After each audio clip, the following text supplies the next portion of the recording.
Hey guys, this is Mr. O'Brien again, and this is your Topic 7 review for the Keystone Biology Exam coming up at the end of the year. Now, Topic 7 covers evolution, pretty much how organisms change over time. Now again, evolution is this process of species changing over time in response to the environment. So the overall goal is to become a better population over time. Now, evolution is an extremely long process, okay? It is not a short process. And evolution occurs in populations. Okay? So it occurs not in an individual, but a population of individuals, okay? And this occurs over millions of years. Now, just between these two individuals right here could be anywhere from 10 to 20 million years, okay? So again, you got to remember, evolution, very long process. So the mechanism in which evolution works is something called natural selection, and this is that nature selects the best traits possible out of the environment. So the traits that are best suited for survival will be passed on to the next generation. So the best that I see here is like right here. Let's just say there's been a change in the environment, that now the ground is black in coloration, maybe like a lava flow or something like that. So you'll notice that the population of gray mice are the ones that are probably going to be seen by the hawk the easiest. They'll get picked off, okay? And now what we get is mostly black ones that are surviving, which leads to mostly black individuals in the next generation. So this is the idea of natural selection. The best traits get selected or the best traits allow an individual to survive and reproduce. If your traits are bad, you are selected out of the population. So this guy named Charles Darwin, okay? Charles Darwin was the guy who pretty much put evolution on the map. And what he did is, when he was a young individual, he sailed around the world, okay, on a ship called the HMS Beagle. And his trip around the world, he stopped at every location and categorized and observed all these different type of organisms. Now, Darwin, his big claim to fame were something called his Darwin's finches. And these finches, or birds, what he looked at between the Galapagos Islands was that all these birds looked almost very similar, except for one difference, and that was their beak. Now, the beaks were adapted to eat the food source that was available on that island. So Darwin showed how these organisms most likely changed in response and allowed them to survive the best. So traits like the finch's beak occurred due to the organism's genes, which are located in their DNA. Now, the organisms with the genes that increase survival will reproduce better because of these adaptations. So in other words, they have adaptations that are good, that allows the species to adapt. This is called survival of the fittest.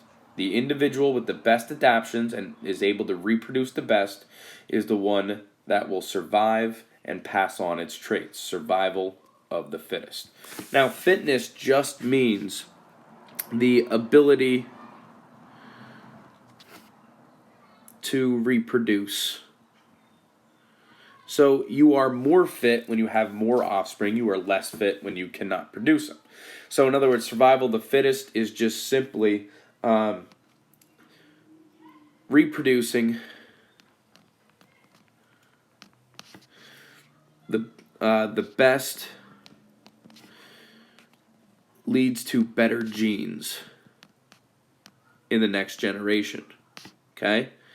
So what fitness really means is how many offspring are you going to produce. So this bird right here has a low fitness. And the reason is this bird produces 2 offspring, and his 2 offspring only produce 2 offspring as well. So a total of 4 individuals and their grandchildren. Okay? Now, the higher fitness individual over here, okay, he has extremely high fitness. He produces 4 offspring, and each one of those offspring produces 4 more, which creates a total of 16. So since this guy produced more individuals, he was better suited at passing on his genes. He has higher fitness. Again, being able to reproduce means that you are better able to pass on your genes. Now, these genes, your family or your population has what's known as a gene pool. And a gene pool are all the genes and their alleles present in a population. So over here, we have all of these boards. Now, some of them are homozygous recessive, some homozygous dominant, some heterozygous. But what happens is all of these alleles get thrown into a big pool, and this is the pool that you're able to draw from for the next generations. So if you have a favorable gene, that allele is going to occur in greater frequency as time goes on due to natural selection. So in other words, if something allows you to survive, it's going to be more and more prevalent. It's going to show up more and more because it allows all those individuals to survive. Now, a couple factors influence gene frequency or how often these genes appear. First thing is migration. So immigration or emigration out of a population changes the genes in that area, which is called gene flow. So if we look here, we have this population of recessive individuals. So one of those individuals decides he's going to fly over the river and go over to the other population, which are all homozygous dominant. So what he did is gene flow is he took his genes with him to the other side. So, this population 1, we'll call him, is not going to change much, but population 2 now experiences a new set of genes coming in to their population. Second way is mutation. Mutation is a change in DNA, so it's a spontaneous change. So if you look right here, the DNA, its sequence changes. Now, mutations can be beneficial, which leads to evolution. It could be harmful, or it could have no effect whatsoever. And the third one is genetic recombination, or the reshuffling of chromosomes during meiosis. Now, this is the process of crossing over. And what happens here is when the chromosomes or the chromatid get close together, pieces of them break off and are exchanged between the two chromosomes during the tetrad. So what that does is it creates a mixing of the genes between the two individuals mating. Now, the frequency of genes that are adaptive will increase in the population over time because they increase the survival. So let's just say I have this new gene right here. Okay, if this gene right there is better at allowing that individual to survive, what's going to happen is maybe in the next population there's going to be 4 of them when it was mostly this one over here. And now, as we go on, another generation goes on and there's even more of this population. Okay? So as you can see, if it's more successful at reproducing, it's going to eventually find its way through natural selection into the population. So there's a couple other environmental factors.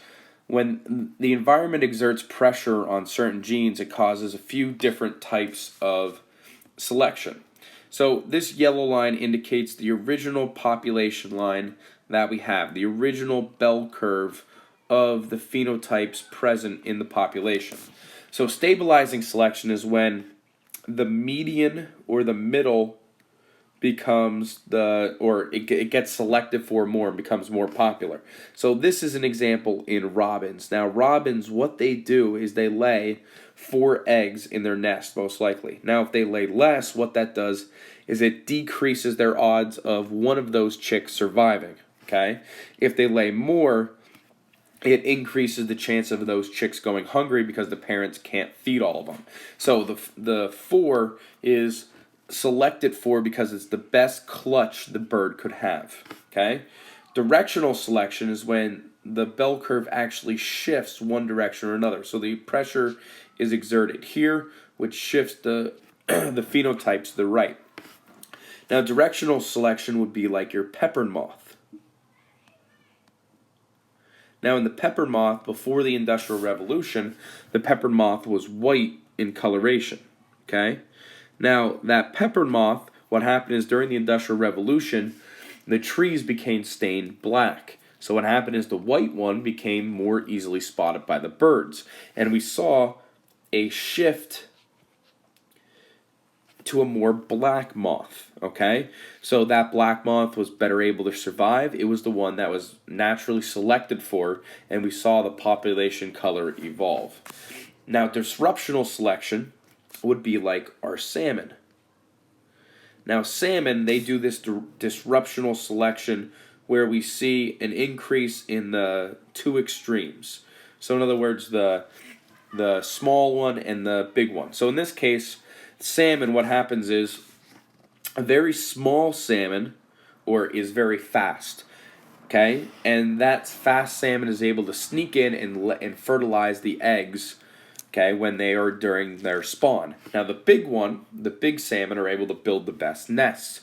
So these two, the small and the big, are the ones that are best suited for survival.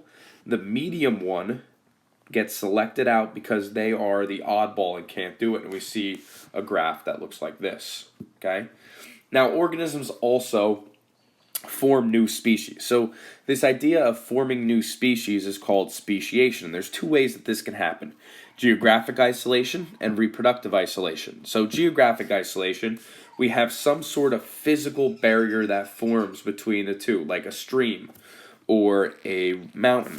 So species, as a result of a change in the geography, such as a mountain forming or a river changing course, it isolates the population and causes them to evolve separately. So population 1 evolves differently than population 2, and eventually, at the end, it causes two new species to form that are no longer able to reproduce. Again, you have to remember this takes millions of years to form. It does not happen overnight, and it does occur in populations, not individuals. Reproductive isolation occurs as a result of a mental block, not a physical block. Species evolve separately enough that they can no longer breed successfully. So these two populations of fruit flies, two different islands. One of them is the island has a lot of papayas on it, and that's where those fruit flies breed. The other one has a lot of bananas, and that's where that fruit fly breeds. Over millions of years, this is the only two locations that they can occur. And if they would get mixed together, they would not be able to breed because they occur at different locations. Again, a mental barrier that causes new species to form. Now, let's talk about some evidence of evolution that we have found over the years. Now, evidence of evolution, the first one we have is the fossil record. And fossil record is very important because it not only shows us what the animals look like, but it shows all of the organisms that ever occurred.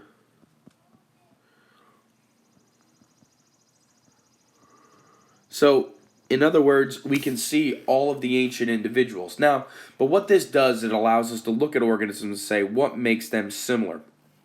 So, for example, we have this gap in the jaw, okay, this round gap. And you'll notice that that occurs through all of these different transition species.